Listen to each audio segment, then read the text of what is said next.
యేసయ్య పరిశుద్ధ నామానికి మహిమ కలుగును గాక. మన ప్రభువును రక్షకుడును ప్రభువైన యేసుక్రీస్తు నామంలో ఉదయకాలపు వాగ్దానం చూస్తున్న ప్రతి ఒక్కరికి ప్రభు పేరిట నా హృదయపూర్వక వందనాలు తెలియపరుస్తున్నాను. ప్రియులారా, ఉదయకాలం వేకువజామునే వారందరూ లేచారని, మీ జీవితాలను ప్రార్థన పూర్వకంగా కొనసాగిస్తున్నారని నేను ఎంతగానో విశ్వసించి మీ అందరి కొరకు ప్రార్థిస్తూ ఉన్నాను. నేటి వాగ్దానము పరిశుద్ధ గ్రంథము నుంచి సామెతలు 25వ అధ్యాయము 11వ వచనము. సమయోచితముగా పలుకుబడిన మాట విచిత్రమైన వెండి పళ్ళెములలో ఉంచబడిన బంగారు పండ్ల వంటిది. ప్రియులారా, ఉదయ కాలం మందు సమయోచితమైనటువంటి మాట మాట్లాడాలని దేవుడు సెలవిస్తూ ఉన్నాడు. మరి నీ కుటుంబంలో నువ్వు ఎలా మాట్లాడుతున్నావు అనేటువంటిది ఉదయకాలం మందు దేవుడు సెలవిస్తూ ఉన్నాడు, నీతో మాట్లాడుతూ ఉన్నాడు.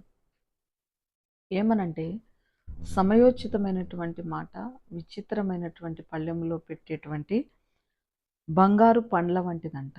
కాబట్టి కుటుంబంలో నీ బిడ్డలతో నీ మాట ఎలా, నీ సంభాషణ ఎలా ఉంది, నీ భర్తతో నీ మాట ఎలా ఉంది, మరి బయట సమాజంలో మీ మాటలు ఎలా ఉన్నాయి, సంఘంలో ఎలా ఉన్నాయని మనం పరిశీలన చేసుకుందాం ఈ ఉదయకాలం మందు.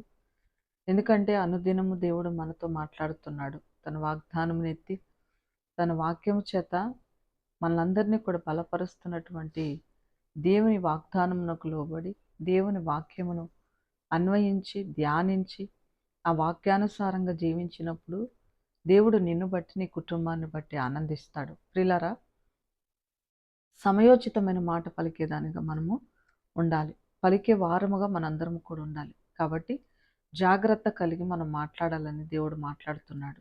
ఈ వాగ్దానం దేవుడు దీవించును గాక. ప్రార్థన చేసుకుందాం. మహాగణుడైన తండ్రి, నీకు వందనాలు ప్రభా. ఈ ఉదయకాలపు వాగ్దానంతో నీ బిడ్డలను కుటుంబాలను బలపరిచినందుకు వందనాలు తండ్రి. సమయోచితమైనటువంటి మాటలు మాట్లాడాలని నీ వాక్యం సెలవిస్తుంది నాయన. అలాంటి మాటలు విచిత్రమైన పళ్ళెంలో పెట్టేటువంటి బంగారు పండ్ల వంటిది అంటున్నావు ప్రభా.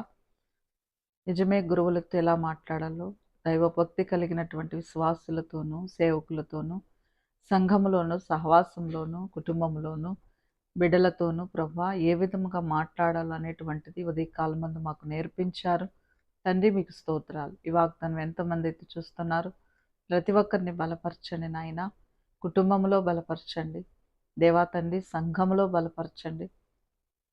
అనేక ఆత్మల భారము కలిగి నీ మాటలు ప్రభా అనేకులకు వివరించేటువంటి భారము, సువార్త భారము ప్రతి ఒక్కరికి మీరు పెట్టండి.